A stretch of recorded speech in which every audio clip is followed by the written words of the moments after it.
Iran for us. Thank you. So let's bring in Tennessee Senator Bill Hagerty, who serves on the Senate Foreign Relations Committee. Sir, thank you for your time and good morning to you. President Biden did a late weekend interview with 60 Minutes. He said a lot of things, warning Israel about occupying Gaza again. But here was the question about Iran and whether or not there was evidence back to Tehran for what we're watching now. Is Iran behind the Gaza war? I don't want to get into classified information, but to be very blunt with you, there is no clear evidence of that. At this point, no evidence that Iran is behind any of this. Correct. Now, Iran constantly supports Hamas and Hezbollah. I don't mean that. But in terms of did they have foreknowledge? Did they help plan the attack? There's no evidence of that at this point. I have heard you speak about Iran in, very aggressive terms. Can you counter that? Can you refute that answer there? I certainly can. If anybody thinks that Iranian funds, technology, and know-how aren't behind this, they need to wake up. Hamas has acknowledged Iran's role. Hezbollah has acknowledged Iran's role. I'll tell you this. We know what happened when President Trump imposed maximum pressure on Iran. We took their funds flow down to a trickle. Hamas and Hezbollah were going broke, again, because their lifeline to Iran was running thin. What's happened when the Biden administration came in is they went back to the appeasement process that Obama started. The same appeasement process that brought the violence that we saw in Gaza back in 2014 and 2015. When Biden came into office, we've seen the appeasement process again that's delivered billions of dollars of illicit oil sales to Iran, that's replenished the fund flow back to Hamas, back to Hezbollah. That is the exact precipitant of what we saw in 2021 with the 11-day war, and today what we're seeing now in Israel with this massive attack that has killed more Jews than any time since the Holocaust. I cannot believe that Joe Biden will not acknowledge Iran's role. There were 260 people killed at that music festival.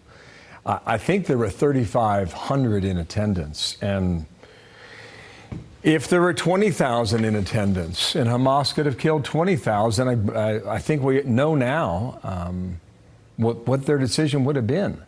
They were out to inflict the greatest loss of life possible. Now the question is what to do. Back to 60 Minutes from last night. Here's the question about Gaza and occupation. Would you support Israeli occupation of Gaza at this point? I think it'd be a big mistake. Look, what happened in Gaza, in my view, is Hamas and the extreme elements of Hamas don't represent all the Palestinian people. And I think that it would be a mistake for Israel to occupy Gaza again. What do you think will happen, Senator, and what do you think the best course of action would be for Israel and its future security? Bill, President Biden needs to keep up with the facts. Israel's already said that they're not going to occupy Gaza. He needs to keep up with that. And he also needs to make certain that our diplomatic efforts match our military efforts to achieve deterrence. We're not doing that right now. We need to snap back sanctions immediately.